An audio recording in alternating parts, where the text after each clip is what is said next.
Making the grade. There was something of a finality in the way the lift rumbled to a stop, depositing them firmly onto the castle floor. The last time Rick had climbed onto this lift, there had been hundreds of students and the most important test of his life waiting. Now there was only a single man waiting for them, a hawkish professor with gnarled skin who had taught Rook basic swordsmanship in his first year. Professor Grisham made no sign that he even recognized Rook now. Standing by the door with arms folded, he already had a thick envelope in one hand with their names scribbled onto the outside. Nightingale got to him first, trying to snatch the envelope and get the scores inside. Professor Grisham was too fast, though. He gestured down the hall as he moved the envelope out of Nightingale's eager reach. "The armory is waiting for you. Everything gets returned so next year's graduating class can use it. And don't try and sneak anything. I'll be keeping an eye on you, Ms. Arson." "Oh, yeah?" Nightingale said dismissively, and he finally lowered the envelope, letting Nightingale tug it out of his hand. They started walking towards the armory, Nightingale tearing furiously at the envelope as they walked. Even Rook felt his patience running out as he leaned over her shoulder to see. His whole life might very well turn on what was written on that sheet. The doors to the armory were open. Instead of shelves of pre-stocked packs, there were rows of worn-looking chests, each one with a label. A stern proctor named Bardish gazed through the cracked glasses at them, both arms folded. "Everything except your clothes and those scores goes into the boxes," he recited, gesturing around the room with a worn practice sword. "Don't think we don't know exactly what you brought into the mast, either." Bardish tossed the sword into a bin, lifting a clipboard and pencil from the nearby shelf. "If anything is missing, there's gonna be trouble." Remy raised her hand, clearing her throat. "Excuse me, sir, but we aren't going out into the Alinea unarmed, are we? Isn't that, against the law?"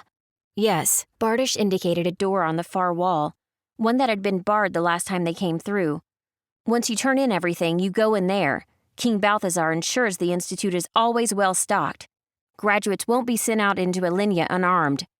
They stopped emptying their bags, sorting everything away into the appropriate chests. It was a tedious process, made more so by the proctor's watchful eyes. Rook had to admit, getting rid of everything like this made him a little wistful.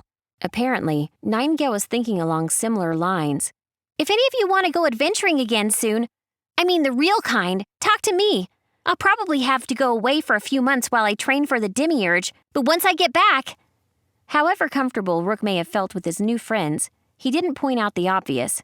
He was the son of farmers. The odds of him running around Alinea with a princess seemed low. Zeke didn't share Rook's low status, though apparently he had the same reservations. "You really think your father will let a princess put herself in danger like that?" Nightingale's tail froze where it was, her eyes like angry emeralds. She didn't exactly say anything until they'd finished returning all their gear and made it out into the hallway leading to requisitions.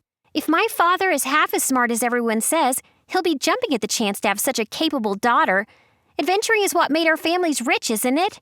How could he be upset that I want to do it too?" Zeke didn't argue.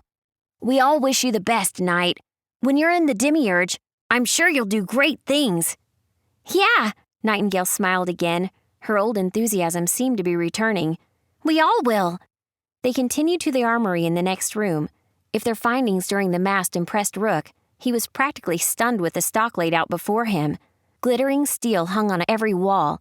Swords, axes, hammers, and other weapons. There was armor, too, and a few objects with the look of magic about them. None of it was within reach, though. In a way, it resembled military armories on Earth, with thick steel bars locking the quartermaster in with the equipment. Nightingale passed their vouchers through the single large opening, grinning widely. "Here's our scores." "Congratulations," the quartermaster grunted, voice completely flat. He dug a handful of coins out from under the counter and set them down in front of them. "Buy what you'd like, but make sure you don't leave without a weapon."